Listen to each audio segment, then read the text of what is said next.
Ladies and gentlemen, thank you so very much for tuning in. This is going to be a very important live stream. I am going to explain to people. Sometimes people can be very ignorant and ignore reality and try to make comparisons that are not analogous. Number one, you will hear in a couple of seconds from the Honorable James Comey explaining to the world why the issue with Hegseth and President Trump's national security team has nothing to do with classified data almost certainly illegally transferred onto secret private servers for 4 years. You would have to be an absolute imbecile to make the comparison. But yet we have article after article, but her emails, oh my God, they're so hypocritical. Look what they said about Clinton. You will hear in a couple of seconds the Honorable James Comey explaining that what Clinton did was 10 million times more of a national security nightmare and a cybersecurity debacle. Hit subscribe to this channel right now, but her emails. Okay, this is number one, bad. If classified data was sent via Signal, that would be very bad. That would be terrible. There was no classified data on the Signal chat. As it is right now, it's embarrassing. It is a security breach, and it's bad. The big issue is comparing 4 years of secret servers with top secret intelligence, SAP intel, classified data, illegally, almost certainly transferred onto them. The Atlantic and other publications making this a story now might very well get the people, possibly even Clinton, indicted by this Department of Justice and Federal Bureau of Investigation because the statute of limitations, I don't think, pertains to the transfer of classified data onto secret, once unencrypted servers.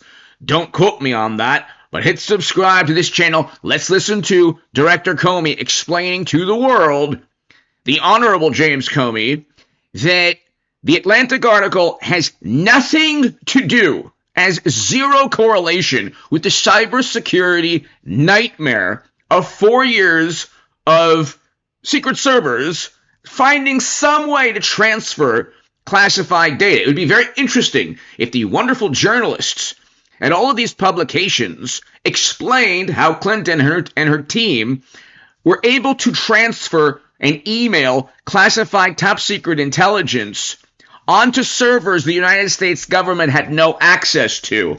Very different from an embarrassing chat on Signal. Hit subscribe to this channel. Your super chat is so greatly appreciated. Thank you. This is the Honorable James Comey explaining to you some of the differences. From the group of 30,000 emails returned to the State Department in 2014, 110 emails in 52 email chains have been determined by the owning agency to contain classified information at the time they were sent or received. 8 of those chains contained information that was top secret at the time they were sent. 36 of those chains contained secret information at the time, and 8 contained confidential information at the time. At the time they were sent, top secret, confidential, sensitive information. How on earth was it able to receive this classified data if you have secret servers running cell phones that are not linked to government networks? It is literally impossible to do. It's a cybersecurity debacle of biblical proportions. But the wonderful imbeciles in our intelligentsia, the American intelligentsia has to be the most unintelligent, buffoonish, apoplectic, almost always wrong group of highly educated, morally superior individuals. The question is not, oh, well, what Hegseth and Waltz did, that was bad. That was a security breach. but you're comparing a grain of sand to the Mount Everest of national security debacles in Clinton's email servers with top secret intel on them.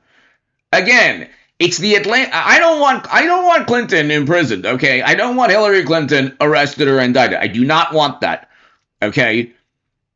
Because there are so many other people right now within the Democratic Party that very likely are committing crimes at the moment. Fundraising, a whole bunch of things. The point, however, is that they're shedding light, they're putting a spotlight on rampant criminality, not only by Clinton, but by people who worked with Clinton transferring top secret intel. The servers were run by people without security clearances. You will hear that in a second. That's the lowest level of classification. Separate from those, about 2,000 additional emails were up-classified to make them confidential. Those emails had not been classified at the time that they were sent or received. The FBI also discovered several thousand work-related emails that were not among the group of 30,000 emails returned by Secretary Clinton to state in 2014. We found those emails in a variety of ways. Some had been deleted over the years, and we found traces of them on servers or devices that have been connected to the private email domain. Clinton did not connect anything. She did not connect any devices. She had a team of people who were not given classified data, security clearances. Okay? She had attorneys sift through data to decide among themselves what was classified and not classified. That's according to the Honorable James Comey. You can listen to that right here. And she directed people, one top official in Biden's administration, to do the following.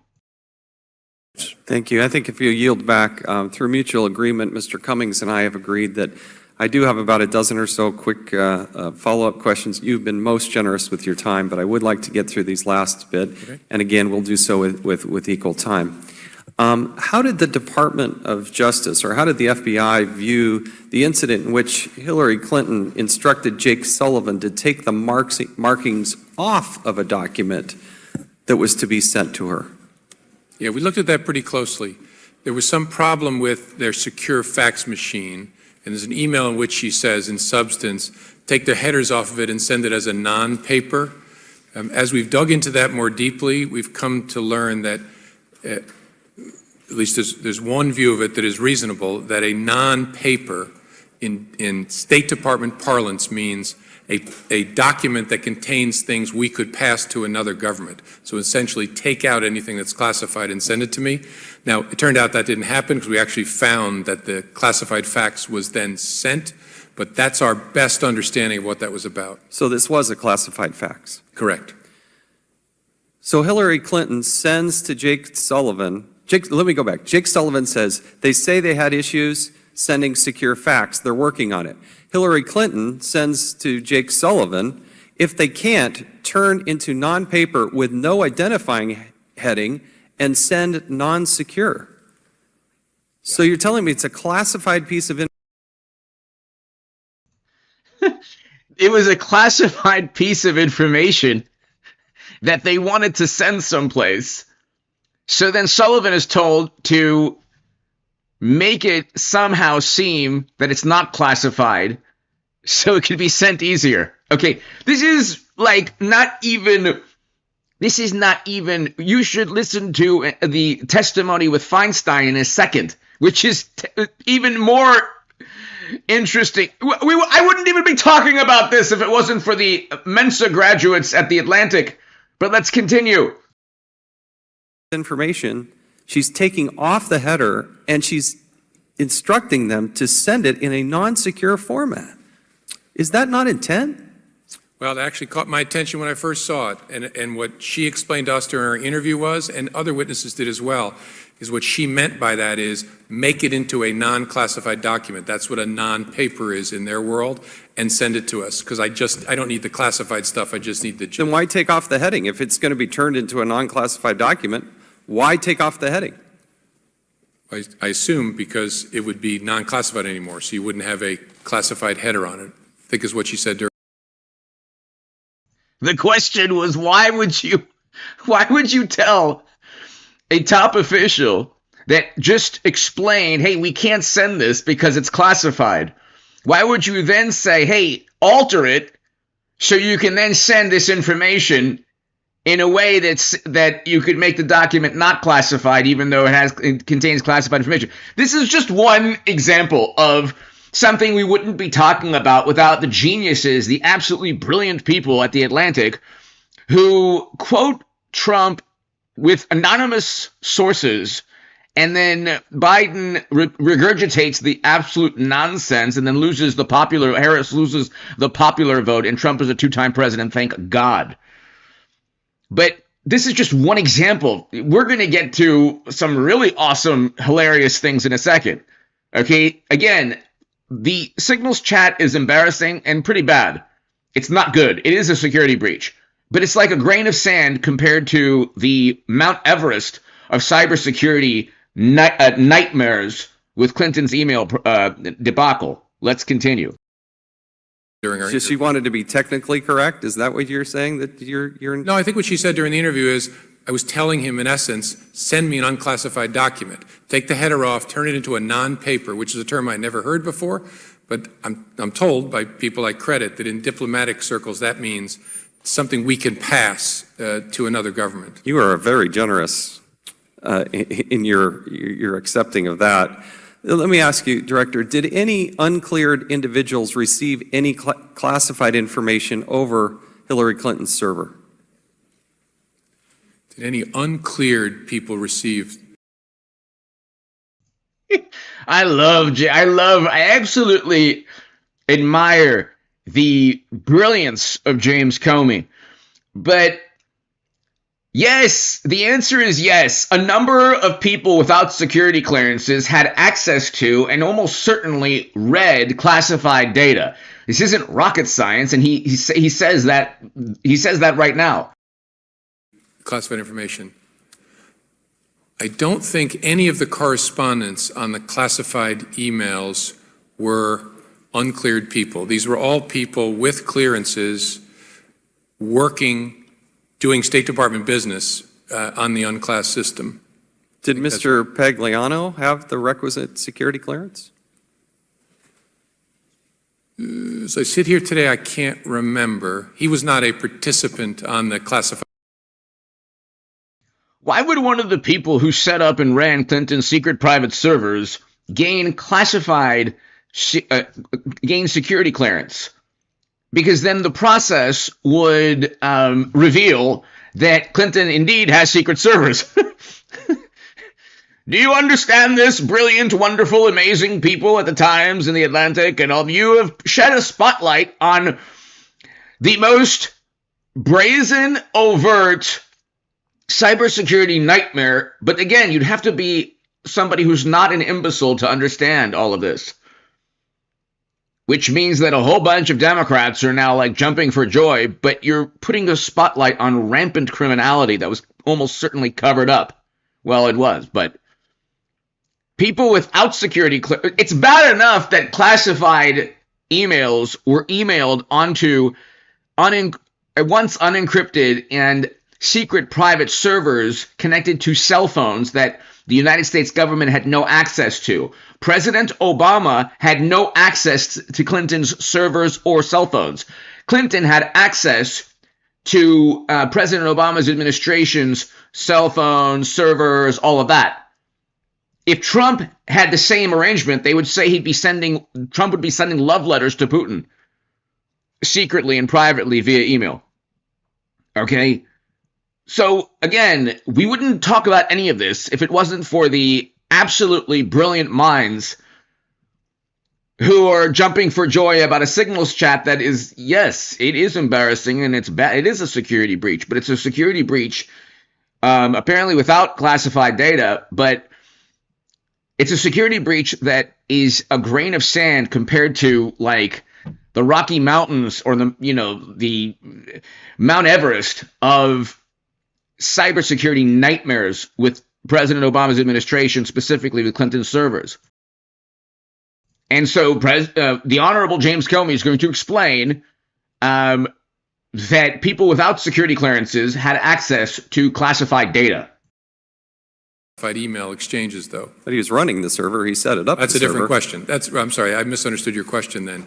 Yeah, there's no doubt that uncleared people had access to the server, because even after Pagliano, there were others who maintained the server who were private sector folks.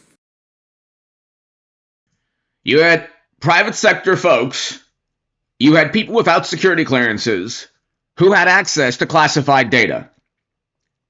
Okay. That's what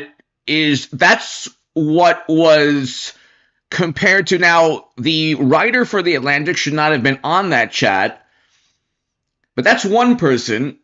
There's apparently no classified data on the chat. There were no secret servers. There were no secret servers run by private sector folks for 4 years. My God, what do you have to do? I mean, I'm trying to speak in a pedantic, what do you have to do to explain to the morally superior, highly educated liberal Democrats who just lost the popular vote, every battleground state, the Senate, the House, they don't have the presidency, and they don't have the Supreme Court? What do you need to do to explain that this is probably not what you want to shed light on? Because it only highlights, the Department of Justice could now start indicting people for transferring. Maybe the statute of limitations with Clinton, maybe is the 5 years, yeah, but I don't know if there's statute of limitations for transferring the data. The transfer of the data is a big deal because it's not only impossible to do from a cybersecurity perspective, there is no way to transfer classified data onto secret servers other than an illegal way of doing so. So there are hundreds of classified documents on these servers. How many people without a security clearance had access to that server? I don't know the exact numbers. I sit here. It's probably more than 2, less than 10. And I appreciate your willingness to. So 2 to 8 people in 4 years. Okay. Including the attorneys. Probably more than that, but okay. To follow up with this, did Secretary Clinton's attorneys have the security clearances needed? They did not. If Secretary Clinton's attorneys did not have the security clearance, how on earth did they sift through emails to decide what was classified? Dun, dun, dun. Does that concern you? Oh, yeah, sure. Is there any consequence to an attorney rifling through Secretary Clinton's, Hillary Clinton's emails without a security clearance? Well, not necessarily criminal consequences, but there's a great deal of concern about an uncleared person not subject to the. Why would there be criminal consequences? We're talking about Democrats. Requirements we talked about in the read-in documents, potentially having access. That's why very, very important for us to recover everything we can back from attorneys. So what's the consequence? I mean, here, Hillary Clinton gave direction to her attorneys without a security clearance to go through documents that were classified. Yeah, I think that's what happened in fact. Whether that was the direction is a question I can't answer sitting here. That happened in fact. We don't know if Clinton said, sift through the emails, unclassified people. They might have descended down like manna from heaven onto Clinton's servers, these attorneys. Like Mission Impossible, like Tom Cruise, like with the, and they might have just found some way to sift through the emails without Clinton knowing. Yes, of course. Yes, of course, Pete Hegseth and Waltz is much worse. Yes, yes. So you're parsing that one a little bit for me. No, you were just asking me. I don't. What's know. the consequence? They don't work for the government. We can't fire them. Right. So is there no criminal prosecution of those attorneys? Should they lose their bar license? What's the consequence to that? Well, if they acted with criminal intent or acted with some malintent. What you're telling us is it doesn't matter if you have a security clearance or not. because I may be innocent enough. Hey, I'm just an attorney. I like the secretary. I'm trying to help Hillary Clinton. I'm not trying to give it to the Chinese or the Russians. I'm just trying to help her.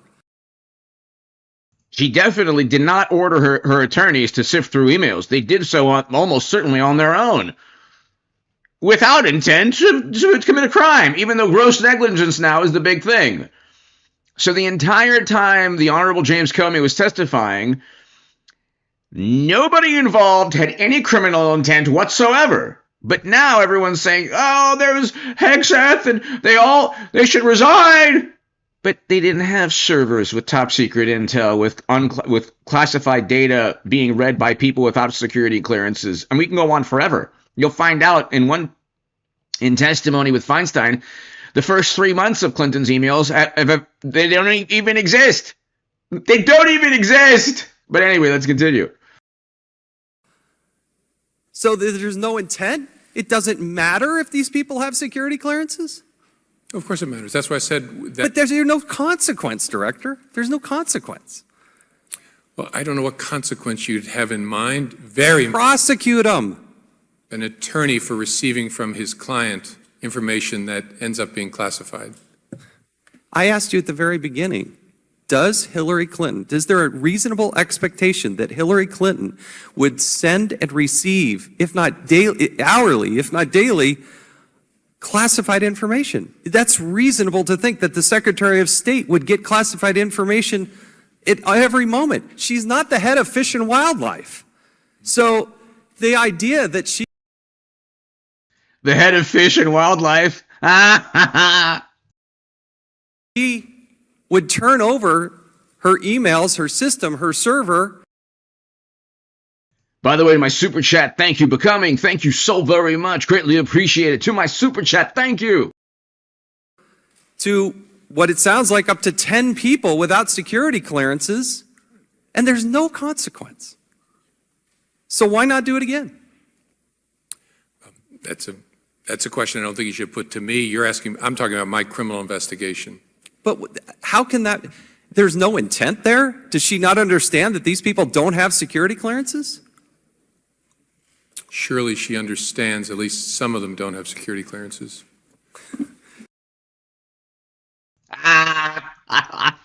This is the best. I love James Comey. He's the best. Poor Jason Chaffetz, God bless him, is like, but there's 10 people potentially who didn't have security clearances. I don't think she thought that all of them didn't. So, what is it you want me to do? I don't really know what you want from me. So if she understands they don't have security clearances, and it's reasonable to think she's going to be in classified information, is that not intent to provide a non-cleared person access to classified information? You're mixing it up, though. I don't think it's reasonable to assume, mixing me up, sorry, it's not your fault, that someone who is maintaining your server is reading your emails. In fact, I don't think that's the case here. Why would that not be the case? If you have somebody maintaining a secret private server that has like 24/7 access to a server with classified data being almost certainly illegally transferred onto it, why wouldn't they? I mean, why wouldn't anyone with access, why wouldn't you assume that some or most of the emails were read? If you are allowing somebody to run a server, or people outside the U.S. government to run servers that the U.S. government doesn't know about, the defense. Okay, the issue is that the United States government did not know Clinton had servers. That is the official statement, because had they known, then you would have the question of, well, why, how on earth, who gave the authority for Clinton to have these servers? But again, we don't have, the intelligentsia in our country is not intelligent. It is a social club. And also kind of like a cult, almost. But anyway, let's continue. There's a separate thing, which is when she's engaging counsel to comply with the State Department's request, are her lawyers then exposed to information that may be on there that's classified? So, and did they see any classified information? Did Hillary Clinton's attorneys, without security clearances, see classified information? I sit here, I don't know the answer to that. You don't know the answer to that. If Trump sneezed on a private server, the entire media there would be like, I don't even know, like religious revivals around it. I don't even know what. But you know what? We don't know. Honestly, we have no clue. And honestly, who cares? It has to be. Yes, Director. You came across 110, and they said they went through all of them. Well, they didn't read them all. They just looked at headings. So their excuse is, we saw the emails, but we didn't read them? No, I think I said this in my statement on Tuesday. They sorted the emails by... Hello, Chafists. They sorted, not saw them. Yet again. Yet again. It's not your fault, Congressman. It's very difficult to understand. Sorted, not saw. Sorted, not saw. Using headers and search terms to try and find work-related emails. We read them all. I know that you read them all. Do you think it's reasonable or unreasonable to Clinton's attorneys unilaterally, according to the Honorable James Comey, because we don't know if Clinton ever ordered her attorneys to do anything. They just descended from the sky like manna from heaven, or like, Tom Cruise from Mission Impossible with the big cord. He's like, dun, dun, dun, dun, dun, dun.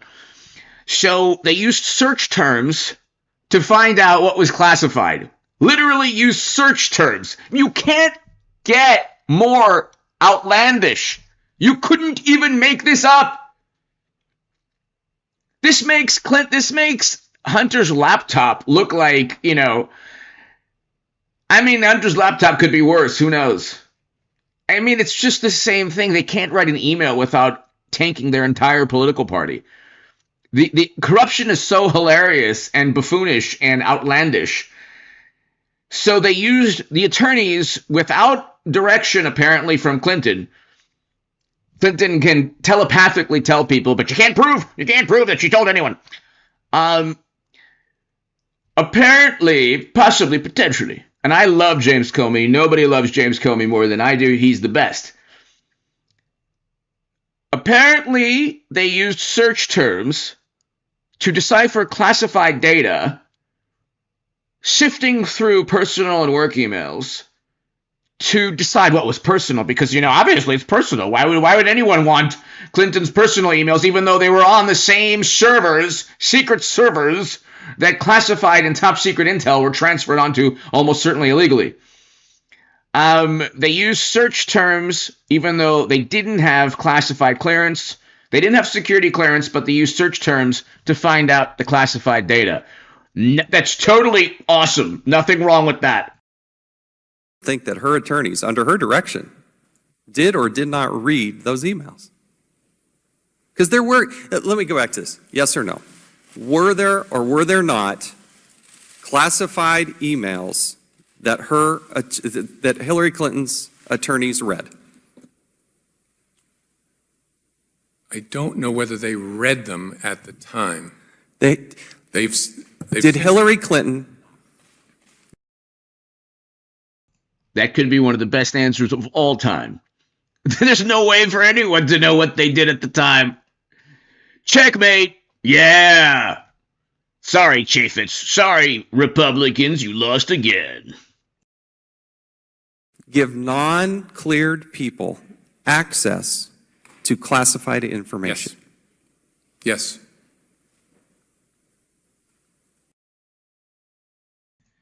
So Clinton gave access to people without security clearance, classified data.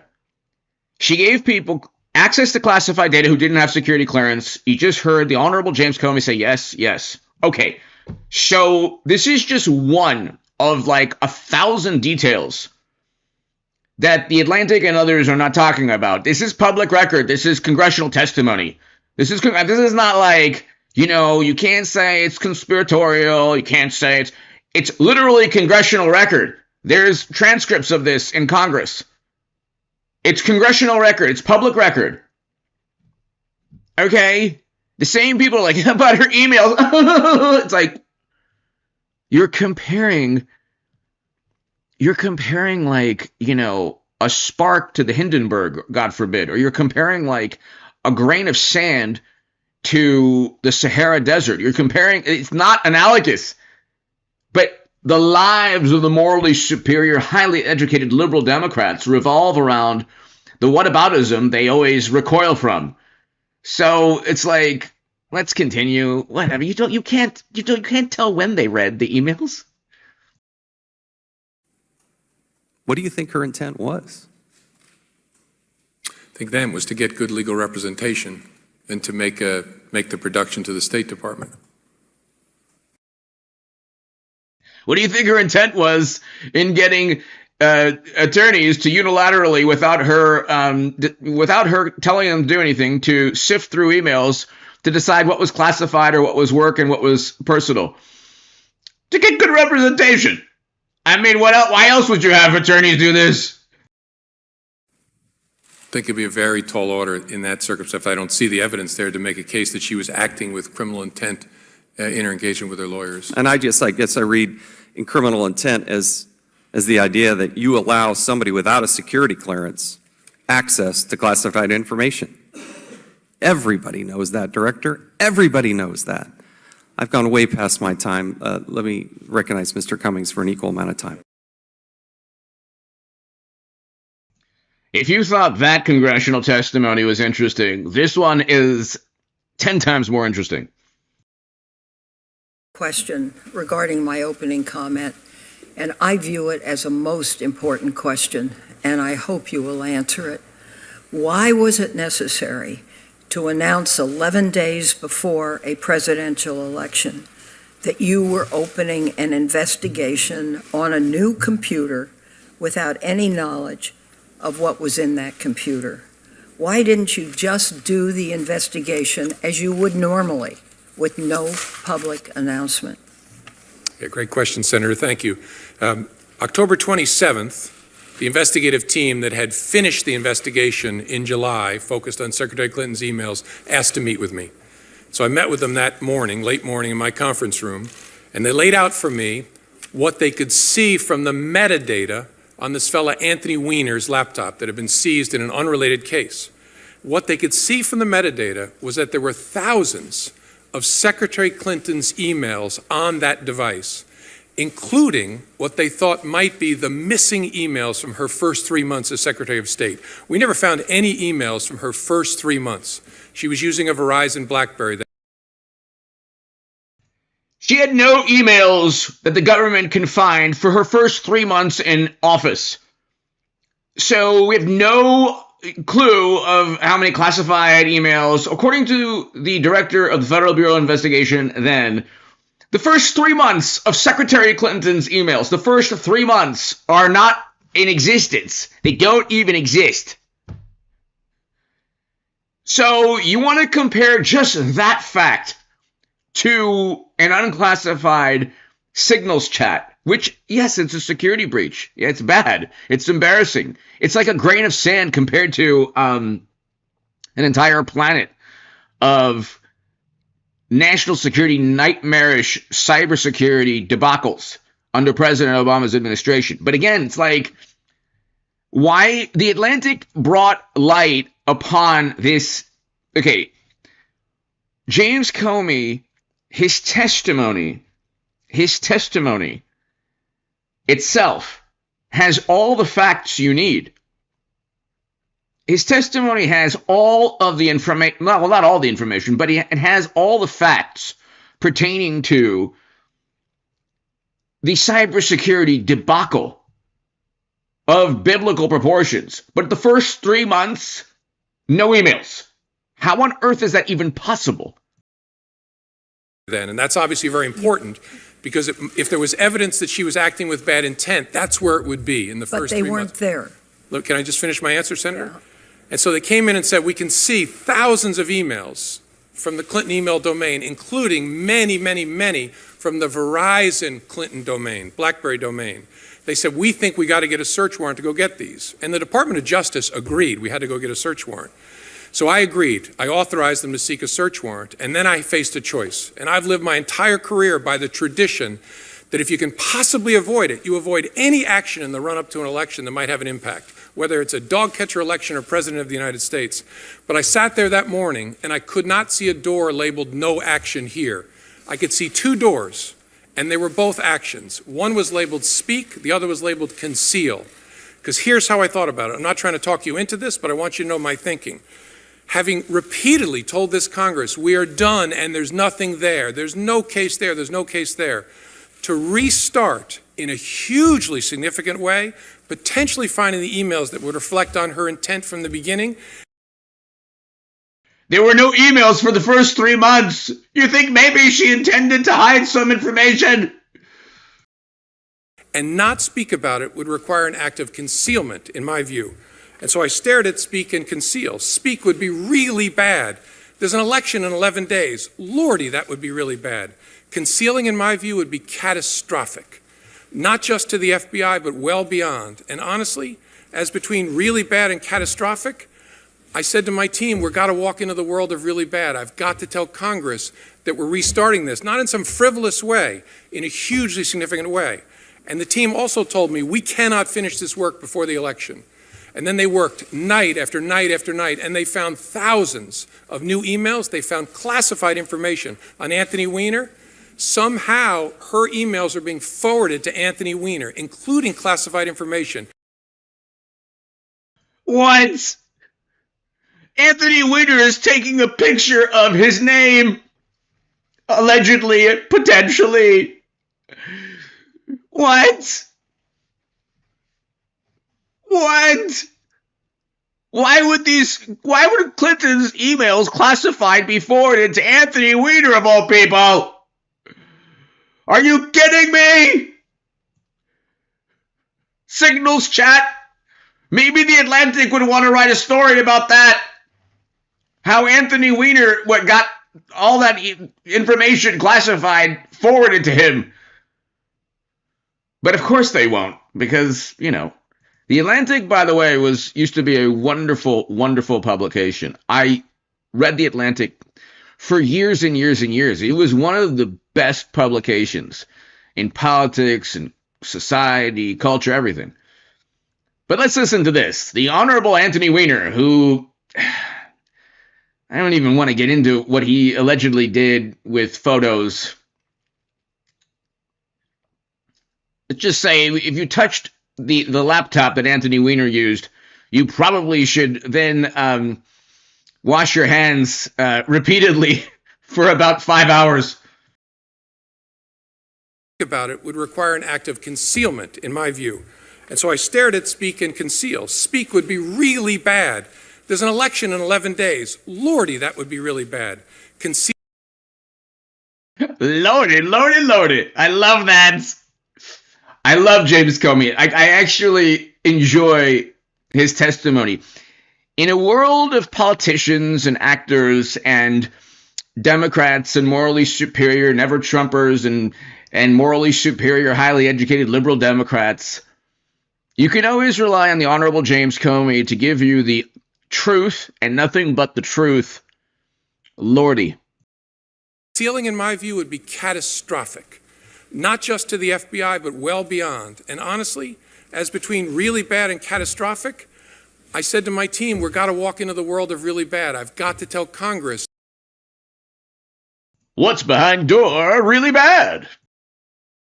That we're restarting this, not in some frivolous way, in a hugely significant way. And the team also told me, we cannot finish this work before the election. And then they worked night after night after night, and they found thousands of new emails. They found classified information on Anthony Weiner.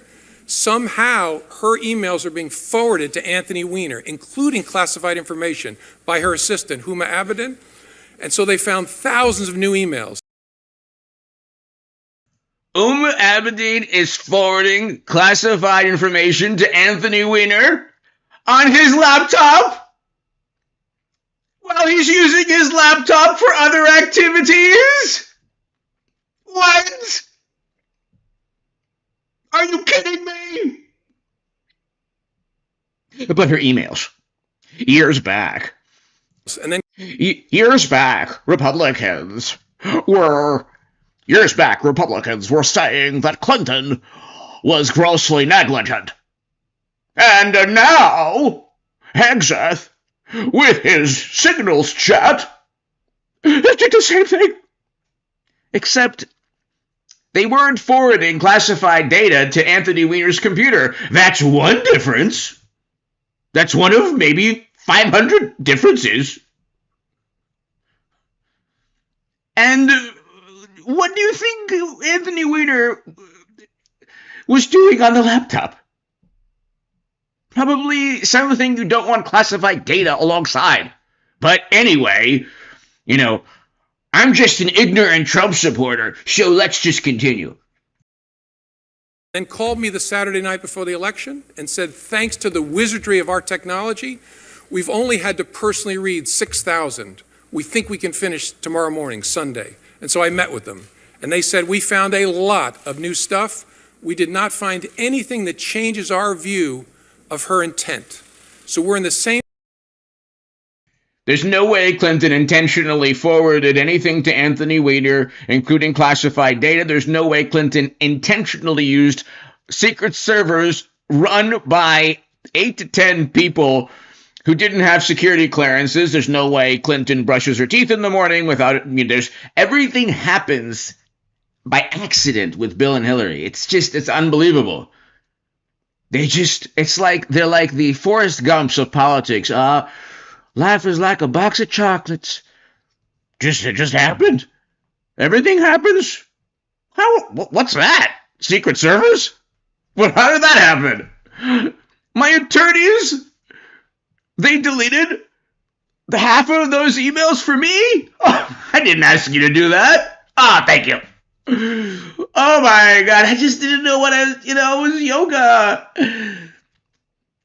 Everything's fine. There was no intent for anything. And I totally believe this, of course. Same place we were in July, it hasn't changed our view. And I asked them lots of questions, and I said, okay, if that's where you are, then I also have to tell Congress that we're done. Look, this was terrible. It makes me mildly nauseous to think that we might have had some impact on the election. But honestly, it wouldn't change the decision. Everybody who disagrees with me has to come back to October 28th with me and stare at this and tell me what you would do.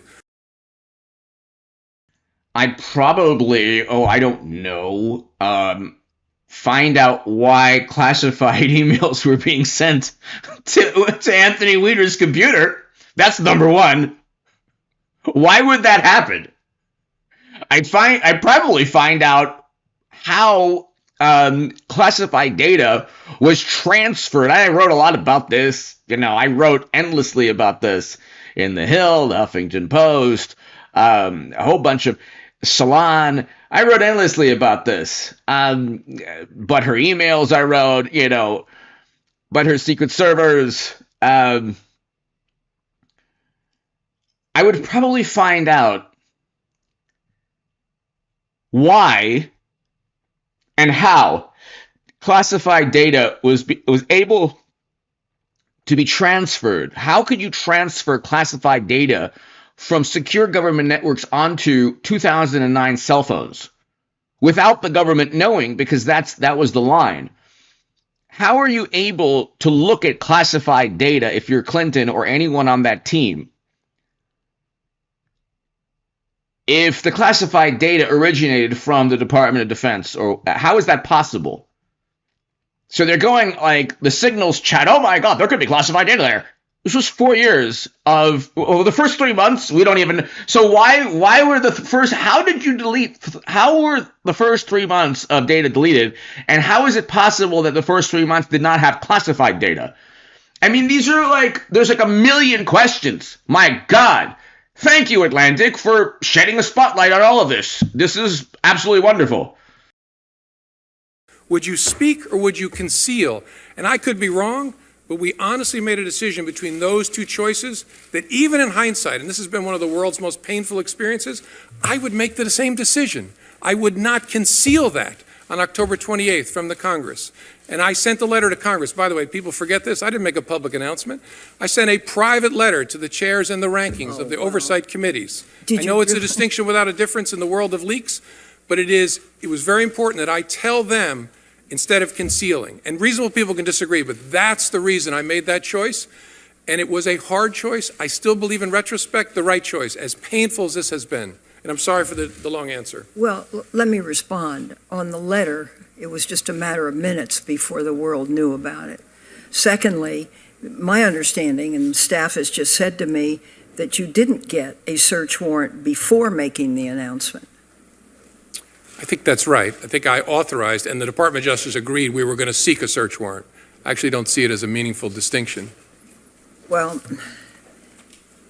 it's very hard. It would have been, you took an enormous gamble. The gamble was that there was something there that would invalidate her. Yes, Senator. There was the fact that classified data was going to Anthony Weiner's computer.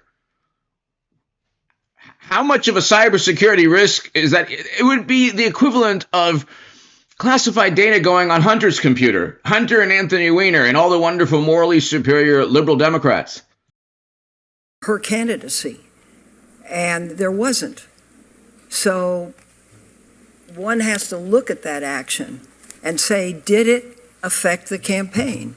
And I think most people who have looked at this say, yes, it did affect the campaign. Why would he do it? It affected the Clinton campaign more so than anything else because she used secret servers for 4 years. You use secret servers to hide information, almost certainly foundation information. You would have to be a complete imbecile not to even, it's so obvious. If Trump used servers for 4 years, there would be a never-ending quest by the Democratic Party, liberal journalists everywhere around the world to find out why he used those servers and to accuse him of hiding endless amounts of state secrets or giving state secrets to people. And was there any conflict among your staff? People saying do it, people saying don't do it, as has been reported? No, there was a great debate. I have a fabulous staff at all levels, and one of my junior lawyers said, should you consider that what you're about to do may help elect Donald Trump president? And I said, thank you for raising that, not for a moment, because down that path lies the death of the FBI as an independent institution in America. I can't consider for a second whose political fortunes will be affected in what way. We have to ask ourselves, what is the right thing to do? And then do that thing. I'm very proud of the way we debated it, and at the end of the day, everyone on my team agreed we have to tell Congress that we are restarting this in a hugely significant way. So this man is a brilliant politician, bureaucrat. He's brilliant. He understood that at that point, I was telling people Clinton would lose to Trump, but most of Washington thought Clinton would win, and he was letting the Clinton campaign know, hey, I pretty much know you committed crimes, so hey. And so statements, but I am going to ask you to put on your old hat. False exculpatory statements, they are used for what? Well, either for a substantive prosecution or for evidence of intent in a criminal prosecution. Exactly. Intent and consciousness of guilt, right? Is that right? Right. Consciousness of guilt and intent. Mm-hmm. In your old job, you would prove intent, as you just referenced, by showing the jury evidence of a complex scheme that was designed for the very purpose of concealing the public record. And you would be arguing, in addition to concealment, the destruction that you and I just talked about, or certainly the failure. Then there's the issue of hammers and hardware and evidence being destroyed by hammers, which, you can't get more outlandish. You couldn't make it up. You couldn't make any of this up. It's just the differences between the Clinton email debacle and the Hegseth signal chat. It would be like the 85 Bears being the Clinton email probe and, Jerry Nadler's softball team going at it on the football field. There's no comparison. There's absolutely no comparison. But then you get, oh, well, here's how Trump's team is. There's no, and this is why the Democrats lost. This is Hex's own words come back to haunt him. No, they don't. No, they don't. No, they don't. He was talking about servers. He was talking about emails transferred onto servers. He was talking about 4 years of secret servers with emails transferred on them, almost certainly illegally. There's no legal way, and it's a cybersecurity nightmare to transfer classified data onto secret servers. But anyway, hit subscribe. We'll be back later this evening, ladies and gentlemen. This is a huge story. And the more that Democrats want to make this, if they want to make this into a comparison, if you look at it, President Trump could indict a bunch of people, including Clinton, tomorrow. And then the interesting thing is, these people wouldn't be indicted were it not for a disingenuous article written by a publication that has devoted itself to trying to take down Trump, only to help catapult him, thank God, to the popular vote. But anyway, hit subscribe. I'll see you this evening for the live stream. Another live stream. Thanks, everybody. Hit subscribe. Thank you.